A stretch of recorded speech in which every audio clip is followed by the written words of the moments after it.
Hey, what's going on, everybody? This is Mark from Solar Games, and today I want to have a topic conversation about what I call pseudo reserve list.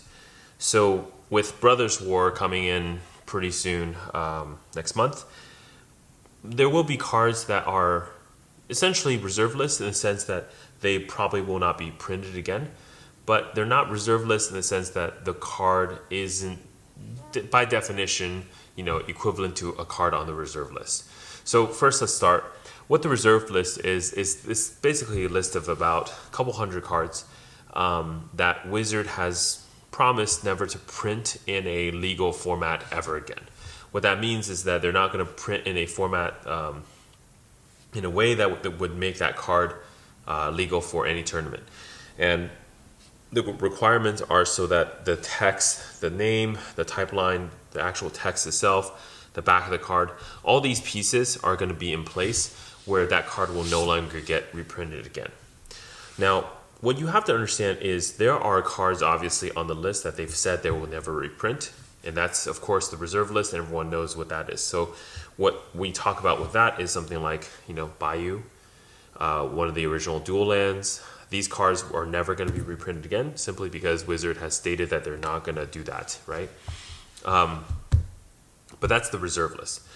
Then there's this concept of pseudo reserve list. So it's basically cards that are essentially done in a certain way that they're never going to get reprinted. So the first thing we'll talk about is this very famous card here, Edgar Markov. Anybody who plays Commander knows about this card. This card is just too strong, right? Especially when they printed. They had a lot of conversations about this card itself, how powerful it is, and really it was outside of what they meant and wanted to do. So a card like this, they have printed once, but you kind of have an idea that they're not really going to print this card ever again because they don't want to introduce any more of this into the game because this is not really the type of cards they want to print. So this is what I call pseudo reserve list. The strength of this card not being printed, the probability I should say, is medium. It's not impossible. I can see the game is eventually maybe power creeping, but given that Edgar Markov is one of those cards where it's really not what the Commander community wants, this card may actually be effectively reserve list. Then we have reserve lists or pseudo reserve list cards based on artwork. So one of the things that as a collector of Magic you'll know is from the old school sets, there was something called Portal. Portal was a set of cards where they really try to show new players how to play the game. So you would have cards that have very clear, like over here you see it says like your attack and your defense are done in like shield and swords. And this is just to show players like how the game works. Also, the effects of these cards from the Portal series were much weaker or simpler. There was no instance, there was just sorcery only, for example. But one of the things they did for the Portal, the third Portal, was they tried to do this set where it was catered for the Chinese audience. So they built Portal Three Kingdoms was their third Portal set. And so a lot of these cards were printed with these really unique looking artwork for the Three Kingdoms. And Three Kingdoms, by the way, for those people who don't know, it's a very famous like Chinese story. So pretty much any Chinese person would know about the story. I'm a big fan of it, so I do actually collect these cards just because they're just things I love. But anyways, so these cards were printed specifically for that reason. The artwork is fairly reserved. Like this artwork, they probably won't print it again because it doesn't mean a lot to anyone else who's not Chinese, at least the way that I think Wizard kind of thinks through these problems or things. In addition to that, some of the effects and all those pieces were just not something that they want to print again. Now, this specific Portal 3K set is really rare in English, because the only sets of this in English that was ever printed was in Australia. So this set wasn't even released in America. It was only done in Australia, and that's why these cards from Portal 3K were very, very, very rare. And that's why they fetch a higher price on the market today. This set effectively is another one of these, what I call pseudo reserve lists, not because the cards are very powerful. In fact, we've seen reprints like Imperial Seal, Ambitious Cost. These are cards originally in the Portal 3K sets, but reprinted in the future. Again, not because of the cost or the power level of the cards themselves, but simply because the artwork is relatively unique Again, this set itself from the original 3K set was pretty rare. So very much like a collector piece. Think of something like Charizard from the base set of Pokemon, where even though the card itself compared to today's Pokemon is not really that powerful, but it is something that is still collected. So that's what these cards are. There's another type of pseudo reserve list, and I was fortunate enough to be one of the people who were actually able to get one of these, is this card, for example. In the Phyrexian secret lair, there was a very, very unique secret card on the back. So most of these kits that they gave out did just have a Phyrexian swamp in foil. However, for about 100 kits that they printed, they did have what they called the reverse foil Viscera stamped. So as you can see, this is a reverse Viscera. All the texts are in reverse. So if you hold this up in a mirror, I assume it reads perfectly fine. There is also a stamp here that stamps the number. So mine collector number here is 28 out of 100. So there's only 100 of these ever printed. I have number 28.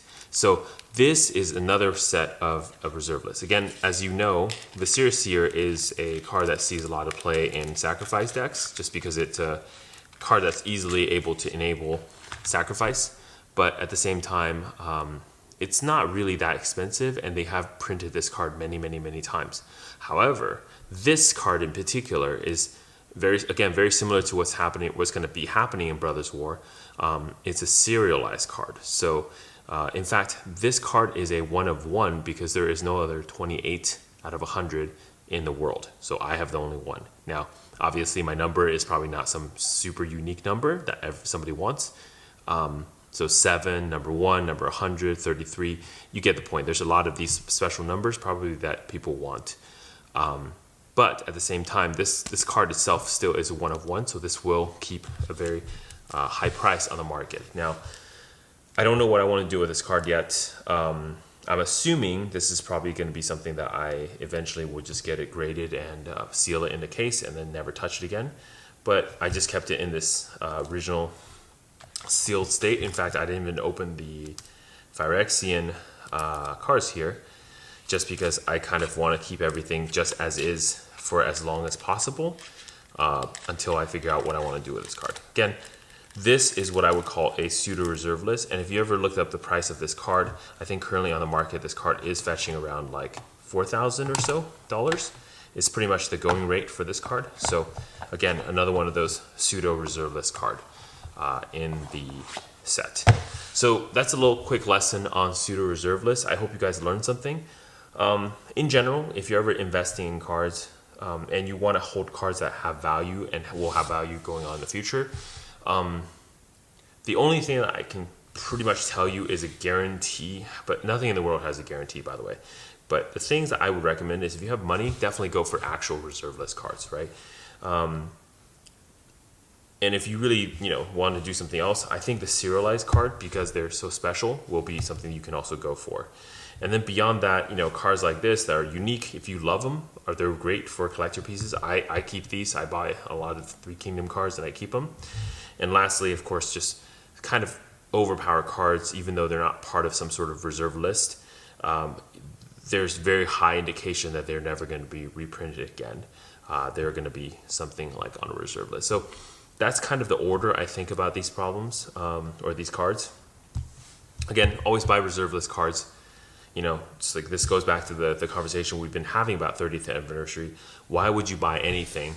Why would you buy anything other than old school reserve list card? Anyways, here I'll set it up in the ranking of which one I think is the best to the worst for your investment.